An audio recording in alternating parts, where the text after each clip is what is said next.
उस्ताद हाकम तू पान खे वॾो सुगर तो समझी। हाँ अॼु मुंहिंजी गुज़ारत अची थी भञीअ तोखे सलाम कंदुसि। हाँ हाँ बाबा तू गुजार तॾे हीअं भितर आंगुर हणी भोर करे दाजू है। अचे थी गुज़ारत। हाँ सही गुज़ारत चवे थी वखर कपिड़े ते काठ जो ई न। हाणे गोल गोल ख़बर पए।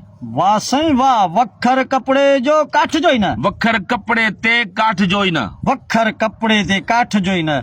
वाह साईं वाह वखर साईं वखर वखर ढेरी कोन थी चए बचे। वखर साईं बटण कोन थी चए साईं बचे।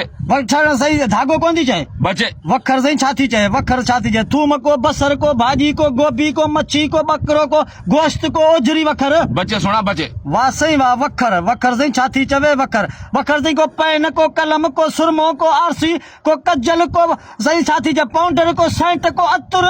वाह साईं वाह बचे उस्ताद बचे। वाह साईं वाह वखर छा थी चए वखर साईं हार कोन थी चए को मुट्ठी छलो वखर बचे। वाह साईं वाह वखर साईं वखर छा थी चए पेन वखर साईं का स्लेट वखर को किताब को बुक वखर बचे। वाह साईं वाह का तस्वीर को फोटो वखर जो बचे साईं बचे। वाह साईं वाह वखर को लूण मिर्च वखर बचे। वाह साईं वाह वखर छा थी चए साईं को गुड़ को बसर को धाणो वखर धाणो बचे साईं गुज़ारत वाह, थी वखर कपिड़े ते काठ जो ई न। वखर कपड़े ते काठ जो ही न साईं काठ जो छा थी चए काठ जो साईं गिलोलो कोन थी चवे बचे। वाह साईं वाह काठ जो ॿियानी कोन थो चवे बचे। काठ जो थूणी कोन थो चवे बचे। काठ जो लाटण कोन थो चवे बचे। काठ जो कजायो कोन थो चवे बचे। काठ जो मुठ को भरी भाकुर कोन थो चवे बचे। काठ जो अंग को फाट कोन थो चवे वाह साईं वाह बचे। काठ जो साईं छा थो चए काठ जो को सुको को साओ कोन थो चवे बचे। को टारी को लाम काठ जो कोन थो चवे बचे। को बूर को पलड़ो को फरूट काठ जो कोन थो चवे बचे। को बेर को गेदुड़ो को सूफ को बादाम को काठ जो छा थो चवे काठ जो गितामरी कोन थो चवे बचे।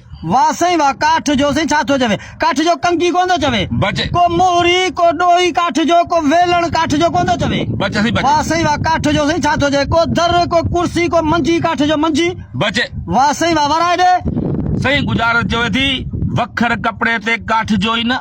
वखर कपड़े ते काठ जो ही न वाह साईं वाह वखर कपड़े ते साईं कपड़े जो छा थो चए कपड़े जो साईं बीहक कोन थो चवे बचे। को रंग को खूबसूरती को लड़क कपड़े जो को गंढ कपड़े जो कोन थो चवे बचे साईं बचे। वाह साईं वाह कपड़े जो धुलाई कोन थो चवे धुलाई वाह साईं वाह बचे। वाह साईं वाह कपड़े जो सर्फ कोन थो चवे बचे। वाह साईं वाह कपड़े जो साईं छा थो चवे लोड कपड़े जो कोन थो चवे लोड बचे साईं बचे। वाह साईं वाह कपड़े जो साईं छा थो चए को पांचो को उबताणो कपड़े जो बचे। को सिलाई कपड़े जो बचे। को बाह को कालर को कपड़े जो साईं छा थो चवे कपड़े जो चमक कोन थो चवे वाह चमक साईं वाह बचे साईं बचे। वाह साईं वाह कपड़े जो वराए ॾे साईं सही गुज़ारत चवे थी वखर कपिड़े ते काठ जो ई न।